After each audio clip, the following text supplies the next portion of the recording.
ભારત, જેની ઓળખ તેનો સાંસ્કૃતિક વારસો છે અને આ વારસામાં વિવિધતાથી ભરેલી સંસ્કૃતિ, બોલી, ભાષા, તહેવારો, રહેણીકરણી અને ખાનપાન છે. પરંતુ આ તમામ વિવિધતાને એક સૂત્રમાં બાંધવાનું કામ કરે છે રાષ્ટ્રભાવના. એટલે કે એક ભારત શ્રેષ્ઠ ભારત.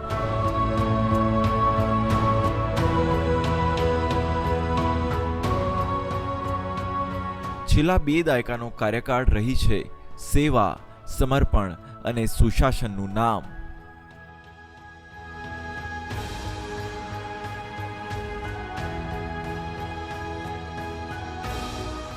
आपने भी महसूस किया होगा कि हमारा देश कितनी विविधता से भरा हुआ है.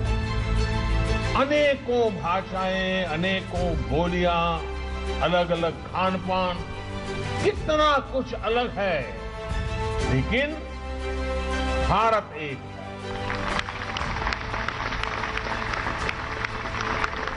भारत यानी कोटि कोटि सामान्य जन के खून पसीने, आकांक्षाओं और अपेक्षाओं की सामूहिक शक्ति.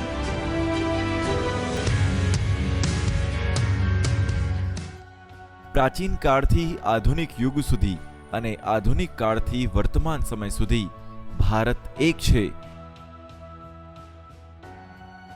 તેની રગે રગમાં રાષ્ટ્રીયતાની ભાવના વહી રહી છે.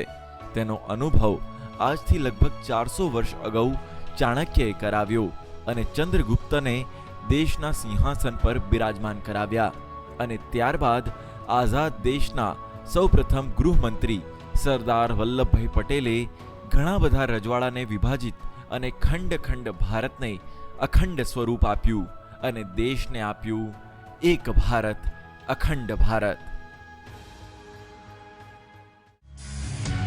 और जिस चीज से मुल्क को फायदा नहीं होता है, उस चीज से आकर हमको खुद को भी नुकसान होता है. वो चीज हमें समझ के हमें जो हिंदुस्तान आज सदियों के बाद एक हुआ है और एक मौका मिला है, वो गुमाना नहीं चाहिए. જવાબદારીનો બોધ એ રીતે વધી ગયો કે એક ભારત અખંડ ભારતને શ્રેષ્ઠ ભારતમાં પરિવર્તિત કરવામાં આવે અથવા તો એમ કહો કે ભારતની શ્રેષ્ઠતા, ભારતના ગૌરવશાળી વારસાને તેનું સ્થાન આપવામાં આવે. हिंदुस्तान के इतिहास की तरफ देखें तो चाणक्य ने 400 साल पहले देश को एक करने के लिए एक भगीरथ प्रयास किया था और बहुत बड़ी मात्रा में सफलता पाई थी. चाणक्य के बाद भारत को एकता के सूत्र में बांधने का अगर कोई अहम काम किसी महापुरुष ने किया तो वो सरदार वल्लभ भाई पटेल ने किया. और उसी के कारण तो आज कश्मीर से कन्याकुमारी, अटक से कटक, हम एक स्वर से इस भारत मां को याद करते हैं, भारत माता की जय बोलते हैं. उस मां का रूप सरदार साहब ने निखारने में बहुत बड़ी भूमिका अदा की थी. और इसलिए वो महापुरुष जिसने एक भारत दिया, उसे श्रेष्ठ भारत बनाना ये हम सबका दायित्व है, हम सबका कर्तव्य है. આ જવાબદારી દેશના વર્તમાન નેતૃત્વ, દેશના 130 કરોડ નાગરિકોને સાથે લઈને પોતાના ખભા પર લીધું અને દેશને મળ્યો એક ભારત શ્રેષ્ઠ ભારતનો મંત્ર, જેમાં આજે સંપૂર્ણ ભારત પ્રતિબદ્ધ છે અને દેશનું નેતૃત્વ સેવા, સમર્પણ અને સુશાસનના ભાવથી એક નવી ઇમારત ઘડી રહ્યું છે.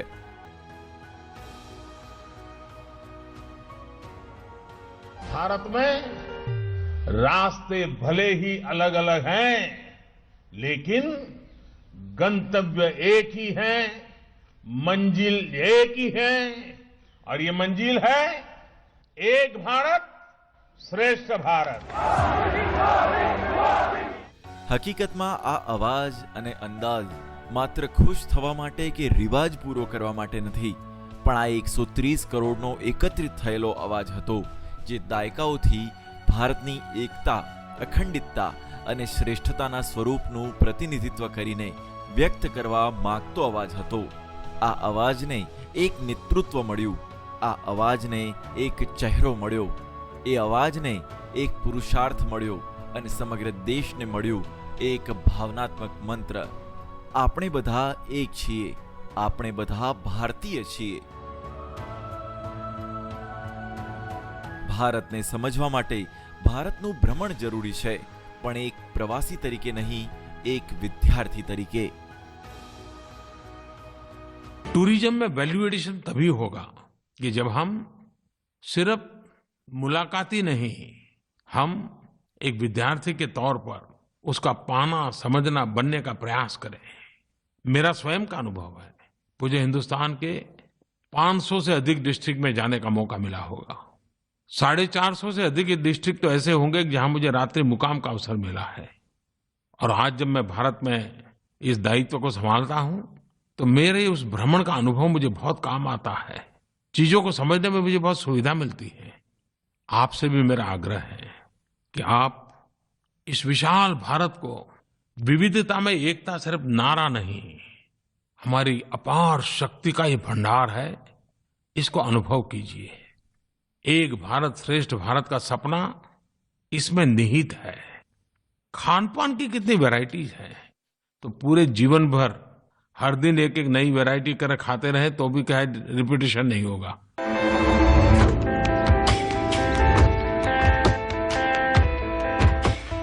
ભારતની રીત રિવાજ, ભારતના તહેવારો એ ભારતની પ્રકૃતિ છે.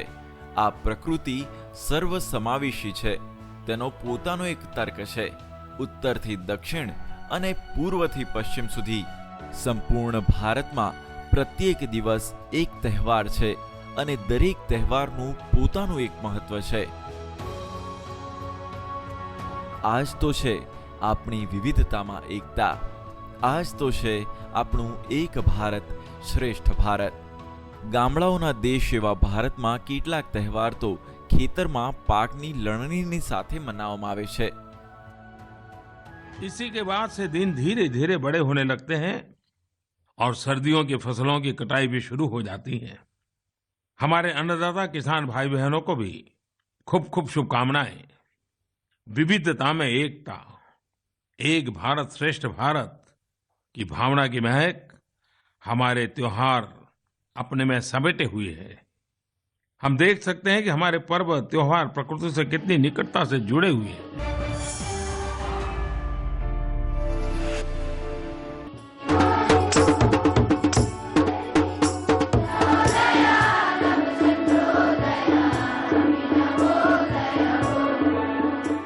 આવી જ લાગણી ત્યારે થાય છે જ્યારે પશ્ચિમ બંગાળના વતની ધોરણ 6ના વિદ્યાર્થી અક્ષિતની સાથે જાફર કલામાં દિલ્હીની નવોદય વિદ્યાલયમાં અભ્યાસ કરી રહેલી મૂળ ગુજરાતી અને 7મા ધોરણમાં અભ્યાસ કરતી વિદ્યાર્થીની નિષ્ઠા ખૂબ સરસ બંગાળીમાં અક્ષિત સાથે વાત કરે છે અને બંગાળી ભાષા પણ સારી રીતે સમજે છે.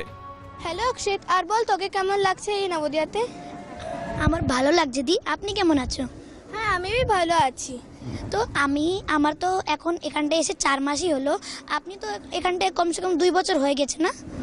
তো আপনি আমাকে একটু এখানটার বারের মধ্যে কিছুটা বাতাও কি এখানটায় পড়াশোনা কেমন, খেলাধুলা কেমন? হ্যাঁ, এখানে পড়াশোনা খেলাধুলা ভালো আছে. এখানে যেমনি আমাদের পুরনো স্কুলে এমনি পড়াশোনা হতো না. এখানে মতলব সব টিচাররা ভালো আছে. এখানে আমরা না বাংলা ছড়ে না গুজরাটি ল্যাঙ্গুয়েজ भी শিখতে পারি. এখানে সব কিছু ভালো আছে. এখানে সব কিছু টাইম টু টাইম হয়.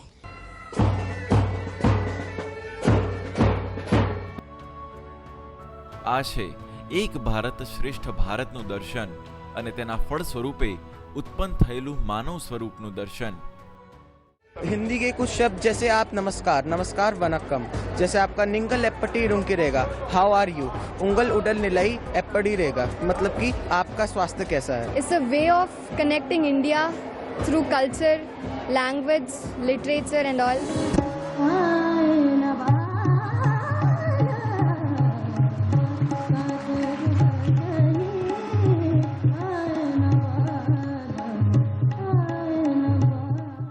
હકીકતમાં આ વાર્તા અહીં જ અટકતી નથી.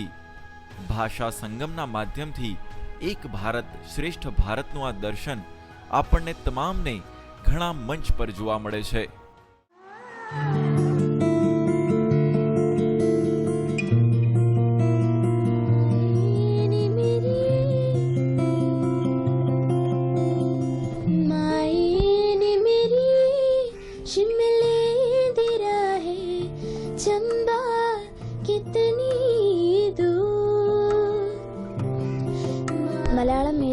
मातृभाषा है, लेकिन हिंदी हमारे राष्ट्रभाषा है। इसलिए एक भारत श्रेष्ठ भारत के संबंधित में हिंदी के इस गाना गाया था। હવે કિરડના કેન્દ્રીય વિદ્યાલય પટ્ટોમની વિદ્યાર્થીની દેવિકાની જ વાત લઈએ, જે મલયાલી મૂળની હોવા છતાં હિમાચલના લોકગીતો એવી રીતે ગાઈ રહી છે જાણે તે મૂળ હિમાચલની વતની વિદ્યાર્થીની હોય। આ એક ભારત શ્રેષ્ઠ ભારતના સંગમનો જાદુ છે।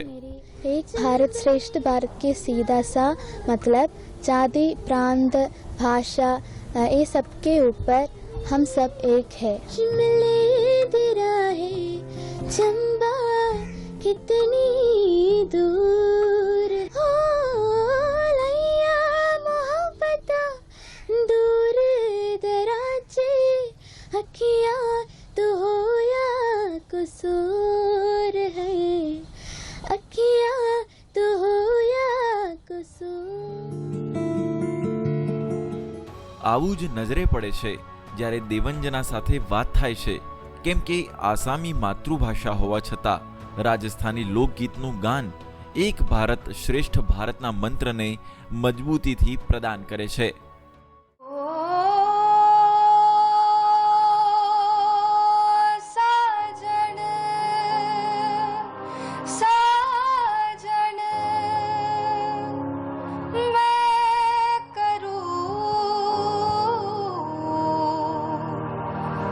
तो साजन जीव जड़ी, साजन फूल गुलाब रो, शुभ घड़ी घड़ी। घिर घिर आए सावन की बदरियाना, हे बदरियाना हो बदरियाना, घेर घेर आए सावन की बदरियाना। बरसी बदरा से पानी, धरती लागे धानी धानी, बरसी बदरा से पानी, धरती लागे धानी धानी, धरती लागे धानी धानी, धरती लागे धानी धानी। ईल जाए जैसे नव की दुल्हनियाना, हे दुल्हनियाना हो दुल्हनियाना, घेर घेर आए सावन की बदरियाना।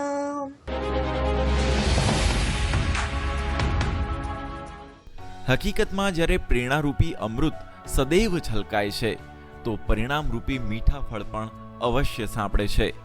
દેશભરમાં કોણ જાણે કેટલા વિદ્યાર્થી વિદ્યાર્થીની અલગ અલગ રાજ્યોના યુવાનો વચ્ચે આ રીતે પરિણામ ભાષા સંગમના માધ્યમથી જોવા મળી રહ્યું છે। અને આજ તો આપણા માર્ગદર્શક પ્રધાનમંત્રીનું સ્વપ્ન છે કે યુવાનો આગળ આવે, સંકલ્પથી સિદ્ધિની યાત્રામાં પોતાની ભૂમિકા અદા કરે અને સ્વામી વિવેકાનંદના સપનાના સામર્થ્યના ભારતની રચના કરે। क्या आंकड़ों में लक्ष्य तय करके कोई संकल्प लिया जा सकता है? जैसे क्या ये संकल्प लिया जा सकता है कि अगले 2 वर्ष में 2000, 5000, 10,000 गांवों में खुले में शौच से मुक्त कराने में हम पूरी तरह सफल होंगे? क्या ये संकल्प लिया जा सकता है कि अगले 2 वर्ष में आपके चुने हुए 5,000, 10,000, 15,000 गांवों में हर घर में एलईडी बल्ब होगा? साथियों, सरकार इन सभी सेक्टरों में काम कर रही है, लेकिन लोगों के बीच जागरूकता बढ़ाने में, लोगों को प्रेरित करने में आपकी बहुत बड़ी भूमिका है। मेरा विश्वास है कि आप जब कदम बढ़ाएंगे तो लाखों विवेकानंद की शक्ति आपके संकल्पों को सिद्ध करेगी। अभी बेलगांव में 10,000 विवेकानंद जुटे हैं, तब लाखों विवेकानंद जी आपके साथ जुड़े होंगे। आपके कार्य सिद्ध होंगे तो हमारी सामाजिक व्यवस्था को भी और मजबूती मिलेगी। एक भारत श्रेष्ठ भारत का ये सामर्थ्यवान भारत का स्वामी विवेकानंद जी का सपना पूरा हो। એક ભારત શ્રેષ્ઠ ભારતની કલ્પના અનંત અને તેનું સ્વરૂપ પણ અનંત છે, કારણ કે તેનું ભૌતિક પાસું છે ભારતનું દર્શન, જે તેના આધ્યાત્મિક પાસાને મજબૂતી પ્રદાન કરે છે. આ પાસાના પાયામાં દેખાય છે સંત સમાજ, જે સમાજમાં સદાચારનો પ્રચાર પ્રસારિત કરે છે.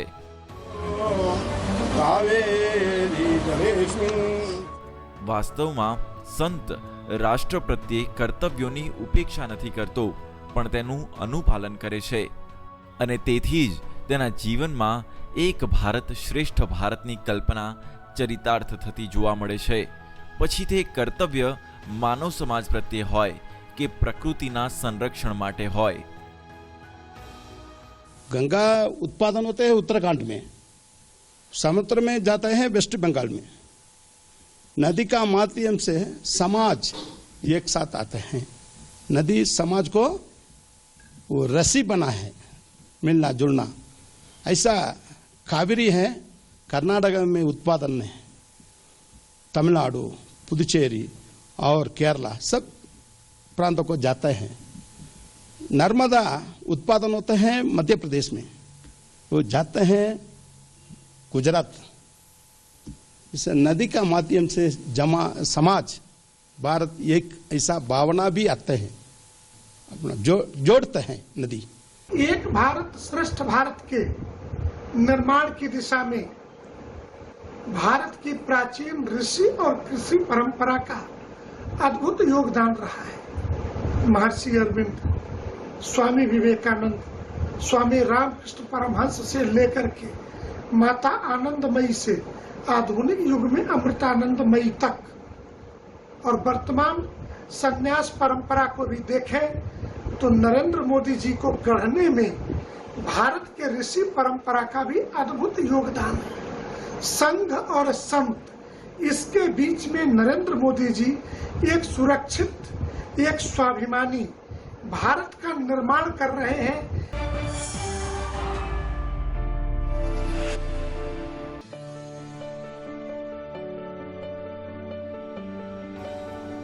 નદીઓના સંરક્ષણ અને તેના સંવર્ધનમાં સંત સમાજનું યોગદાન અતુલનીય છે.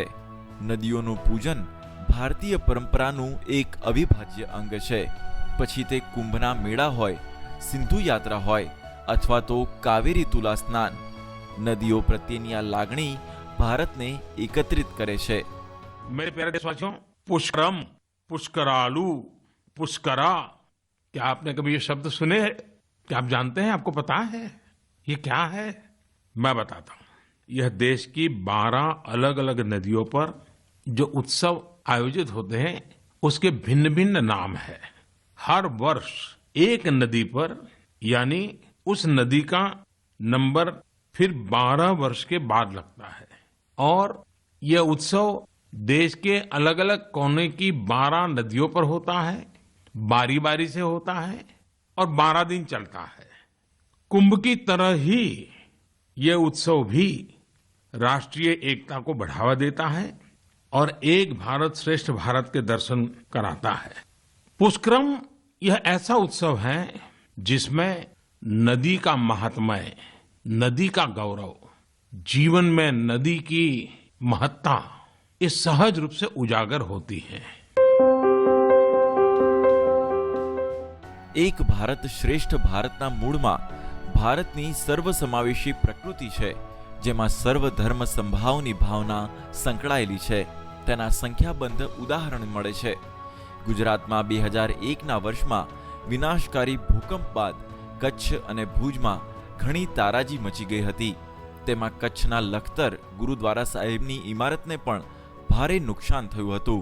પરંતુ 2004માં પોતાના મુખ્યમંત્રી તરીકેના કાર્યકાળમાં શ્રી નરેન્દ્ર મોદીએ લખપત ગુરુદ્વારા સાહિબની ઇમારતનો માત્ર જીર્ણોદ્ધાર જ ન કરાવ્યો, પણ યુનેસ્કો દ્વારા આ કાર્યને એશિયા પેસિફિક હેરિટેજ એવોર્ડ દ્વારા સન્માનિત પણ કરવામાં આવ્યું કેમ કે તેના પુરાતત્વ મૂલ્યોને સુરક્ષિત અને સંરક્ષિત રાખવામાં આવ્યું હતું.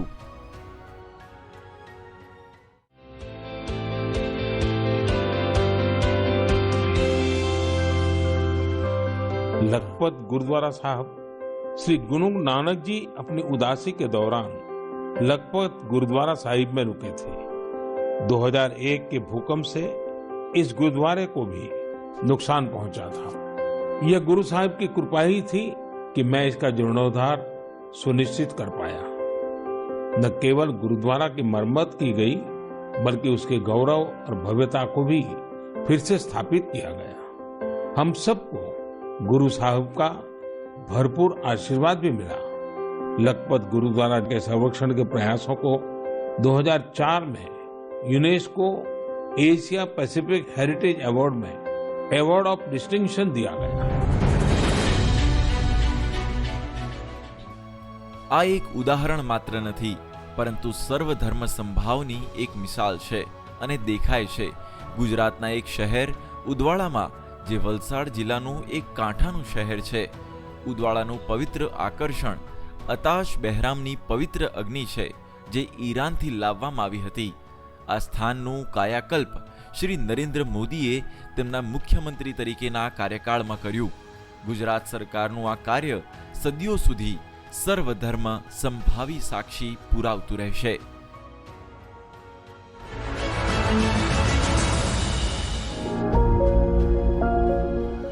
સર્વધર્મ સંભાવનું અન્ય એક ઉદાહરણ છે. ભારત આક્રમક દેશ નથી, ભારત શાંતિનો પૂજારી છે. તેની પાછળનું સૌથી મોટું કારણ છે ભારત એ બુદ્ધની જનેતા છે, પાલક છે અને અનુયાયી પણ છે. શ્રી નરેન્દ્ર મોદીના વડપણ હેઠળ બૌદ્ધ ધર્મ અને ભગવાન બુદ્ધના વિચારોનો પ્રચાર પ્રસાર કરવા માટે ઘણી યોજનાઓ કાર્યરત છે. દેશના ઘણા રાજ્યો ઉત્તર પ્રદેશ, ગુજરાત, આંધ્રપ્રદેશ, બિહાર, મધ્યપ્રદેશ રાજ્યોમાં બૌદ્ધ ધર્મના પ્રચાર પ્રસાર માટે બૌદ્ધ પરિપંથોનું નિર્માણ કરવા માટે કૃત સંકલ્પિત છે. हमारे देश में करीब करीब 18 राज्य ऐसे हैं जहां पर भगवान बुद्ध से जुड़े हुए कोई न कोई तीर्थ क्षेत्र है. इनमें से कई तो 2000 वर्ष से ज्यादा पुराने हैं और विश्व भर से लोगों को आकर्षित करते रहे हैं. ऐसे में ये भी बहुत आवश्यक है कि जो लोग इन स्थलों को देखने आ रहे हैं, उनकी सुविधाओं के हिसाब से भी इन जगहों को विकसित किया जाए. इसी सोच पर चलते हुए देश में स्वदेश दर्शन स्कीम के तहत एक बुद्धिस्ट सर्किट पर भी काम किया जा रहा है. बुद्धिस्ट सर्किट के लिए सरकार 360 करोड़ रुपए से ज्यादा स्वीकृत कर चुकी है. इससे उत्तर प्रदेश, बिहार, मध्य प्रदेश, आंध्र प्रदेश, गुजरात ऐसे स्थानों पर बुद्ध स्थलों का और विकास किया जा रहा है. એવા ઘણા પ્રસંગ આપણને છેલ્લા કેટલાક વર્ષમાં જોવા મળ્યા, જ્યારે ભારત મુશ્કેલીમાં હતું અને ભારતની સરકારે તેમને પ્રાથમિક મુશ્કેલીમાંથી માત્ર બચાવ્યા જ નહીં, પરંતુ તેમનું જીવન પણ સુરક્ષિત કર્યું. તાજેતરમાં જ અફઘાનિસ્તાનમાં ફસાયેલા ભારતીય મૂળના લોકોને ભારત સરકારે ઓપરેશન દેવી શક્તિ મારફતે પોતાના વતનમાં સુરક્ષિત પહોંચાડ્યા. એટલું જ નહીં, શ્રદ્ધાના કેન્દ્ર ગુરુ ગ્રંથ સાહિબના સ્વરૂપને પણ શીશ પર રાખીને લાવ્યા. હવે આ દ્રશ્ય કોના મનમાં વતન પ્રત્યેનો અનુરાગ પેદા નહીં કરે અને આ મુસીબતથી બહાર નીકળીને આવ્યા છે તેની લાગણી તો સ્વયં જ દેશ અને દેશના નેતૃત્વ પ્રત્યે અસીમ પ્રેમ ભરી દેશે. અને ફરી એકવાર આપણને જોવા મળ્યું એક ભારત શ્રેષ્ઠ ભારતનું એક માનવીય પાસું, જે આપણા હૃદયમાં પ્રેમનું બીજ રોપી દે છે. आज दुनिया भर में कहीं भी कोई भी भारतीय अगर संकट में गिरता है तो भारत पूरे सामर्थ्य से उसकी मदद के लिए खड़ा हो जाता है. कोरोना काल हो या फिर अफगानिस्तान का वर्तमान संकट, दुनिया ने इसे निरंतर अनुभव किया है। ऑपरेशन देवी शक्ति के तहत अफगानिस्तान से सैकड़ों साथियों को भारत लाया जा रहा है।